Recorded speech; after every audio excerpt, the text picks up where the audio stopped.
สวัสดีครับวันนี้ก็วันที่16เมษายนปี69นะครับวันนี้ก็สายๆครับเนาะของวันพฤหัสคลิปนี้จะมาทางของฮานอยนะครับให้ทีทางช่องเพื่อเป็นเพื่อเป็นรัฐเพื่อเป็นแนวทางนะครับเนาะสำหรับขอฮานอยนะครับเนาะช่วงบ่ายบ่าย3ครับเนาะลุ้นรัฐบาลไทยก่อน5 โมงก็ต่อที่ฮานอยนะครับเนาะสำหรับขอฮานอย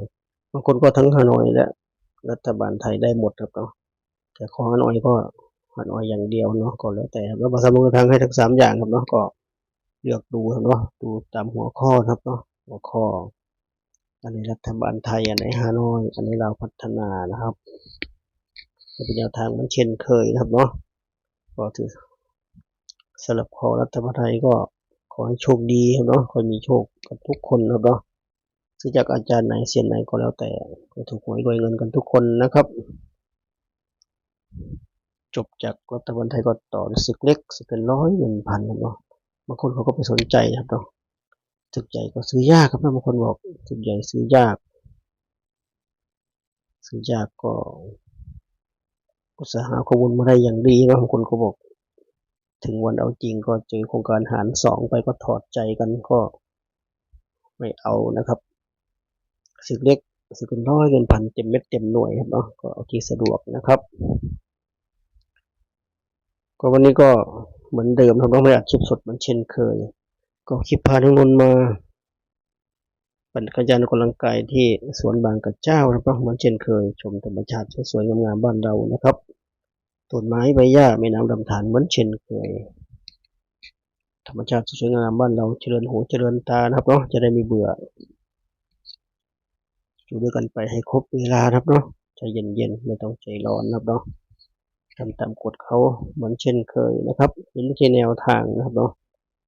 แนวทางก็ย้ำมาเป็นแค่แนวทางเหมือนเดิมเผื่อมีคนใหม่ยังไม่รู้นะครับก็ย้ำมาเป็นแนวทางหาหน่วยรวมนะครับเผื่อมีคนใหม่เพิ่งเข้ามานะครับเนาะหาหน่วยรวมเริ่มจาก5 โมงถึง1 ทุ่มนะครับชอบรอบไหนจัดรอบนั้นนะครับเนาะ3 รอบนี้ถ้าไปออกรอบอื่นก็แสดงว่าไม่มีโชคไม่มีดวงเหมือนเดิมนะครับเนาะวันหน้าเขาแก้ตัวใหม่เหมือนเช่นเคยการลงทุนก็มีความเสี่ยงนะครับเนาะก็โปรดใช้วิจารณญาณในการรับชมรับฟังนะครับขอทราบก็เสนอเป็นเพียงแค่แนวทางเหมือนเช่นเคยนะครับเนาะการตัดสินใจเป็นของ FC นะครับเนาะไม่มีใครบังคับเราได้นะครับเนาะทุกอย่างอยู่ที่เราเท่านั้นเสนอเป็นแค่แนวทางนะครับ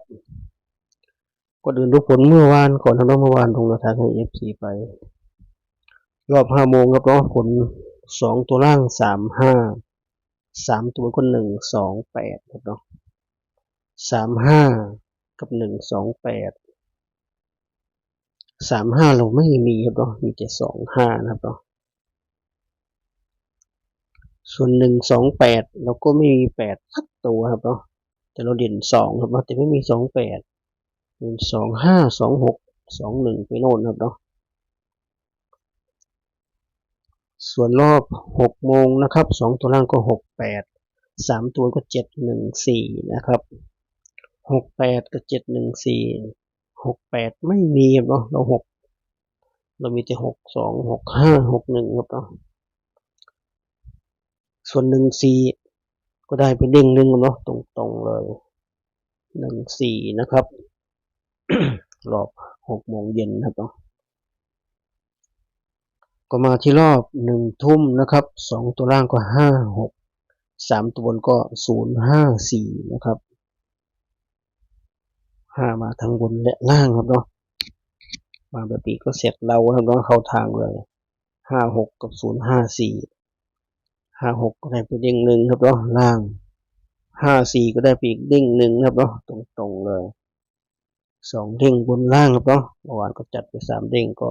ใครตามก็ดีใจด้วยครับเนาะสำหรับขอฮานอยครับเนาะพอได้ค่าน้ำพริกค่าปลาทูครับเนาะค่ากะปิน้ำปลาครับเนาะใครตามแนวทางเมื่อวานใครตามก็ดีใจด้วยเนาะใครไม่ตามก็ชมความบันเทิงครับเนาะวันนี้ชอบค่อยลงทุนนะครับวันนี้ไม่ชอบข้ามไปนะครับเนาะวันนี้ถูกตาถูกใจค่อยลงทุนเหมือนเช่นเคยแต่เมื่อวานเสียดายครับเนาะรอบ4 โมงเย็นรอบเฉพาะกิจพี่เขาออก2 ตัวบน52ครับเนาะ พี่เขาใจร้อนรีบไปออก5225ครับเนาะไม่งั้นเราได้4เด้งแน่นอนครับเนาะเสียดายอย่างแรงครับเนาะเสียดายอย่างแรงขอมาหน้าแก้ตัวใหม่ครับเนาะแบบขอฮานอยครับเนาะถ้าใครไม่ลงทุนเมื่อวานก็แก้ตัวใหม่ส่วนใครลงทุนเมื่อวานก็ดีใจด้วยนะครับสำหรับขอฮานอยเมื่อวานมีโชคมีลาภครับเนาะวันนี้ลุ้นกันต่อนะว่าจะเป็นยังไงวันนี้ก็สรุปจดไว้นะครับสรุปจดวันนี้เด่น2เด่น3นะครับเด่น2เด่น3จับคู่ให้ก็1415 2123 2531 3435ทวนอีกครั้งนะครับฮานอยวันนี้เด่น2เด่น3จับคู่ให้ก็1415 2123 2531 3435นะครับ8คู่ก็เน้นไปที่212331นะครับเน้นให้3คู่ชุด2ตัวนะครับเนาะก็มาที่ชุด3ตัวนะครับมี4ชุดเหมือนเช่นเคยวันนี้ก็มี521 523 531 534 4ชุดนะครับ4ชุดนี้เน้นไปที่521 523 531นะครับเน้นให้3ชุดนะครับเนาะก็ครบถ้วนนะครับสำหรับทางของฮานอยวันนี้ทั้งชุด3ตัวชุด2ตัวนะครับเนาะให้เป็นแนวทางวันนี้ฮานอยชนกับรัฐบาลไทยครับเนาะวันนี้มีลาวพัฒนาไหมไม่น่ามีเนาะน่าจะหยุดน่าจะเป็นพรุ่งนี้ถ้าข้อมูลไม่ผิดพลาดครับเนาะมี FC ทักมาก็ใครมีข้อมูลแม่นก็แจ้งข่าวกันด้วยนะครับเนาะใครข้อมูลแม่น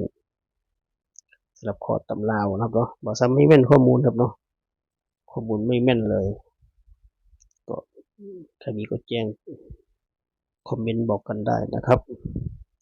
ก็เหมือนเดิมนะครับท้ายคลิปสำหรับคนที่งบน้อยก็ตัวเน้นนะครับตัวเน้นให้เผื่อมันฟุกเข้านะครับหรือไม่ก็วันนี้ก็มี212331นะครับ212331เป็นตัวเน้นครับเนาะวันนี้ชอบที่สุด3คู่นี้ทำเองชอบเองก็3คู่นี้เนาะชอบที่สุดก็ไทยซีชอบก็จัดไปครับเนาะใครงบน้อยจัดไปเดี๋ยวมันฟุกเข้าครับเนาะถ้าใครไม่ชอบที่บอก3เน้นให้ก็เลือกคู่อื่นได้เลยนะครับบอก3เลือกคัดไม่แม่นเลยเมื่อวานก็จัดไป3ดิ่งแต่ไม่เข้าตัวเน้นเลยคัดเองนี่ฝาก็คัดเอาครับเนาะคัดเอาเลือกกันเลยช่วยกันคัดครับเนาะช่วยกันคัดตัวไหนชอบตัวไหนมาคัดเอาครับเนาะแต่ถ้าชอบคุณบ่าว3ก็จัดไป3คู่นี้นะครับเนาะ212331นะครับถ้าพี่ตัวชอบข้ามไปครับชมความบันเทิงครับเนาะรอวันต่อไปครับเนาะฮานอยมีทุกวันครับเนาะนานพี่เขาจะหยุดทีครับเนาะพี่เขาจะหยุดจุดจีนเนาะปีใหม่เขาจะไม่หยุดนะครับฝากไว้แค่นี้นะครับคนเฮงรวยเจอกันคลิปหน้าคลิปนี้ก็สวัสดีครับ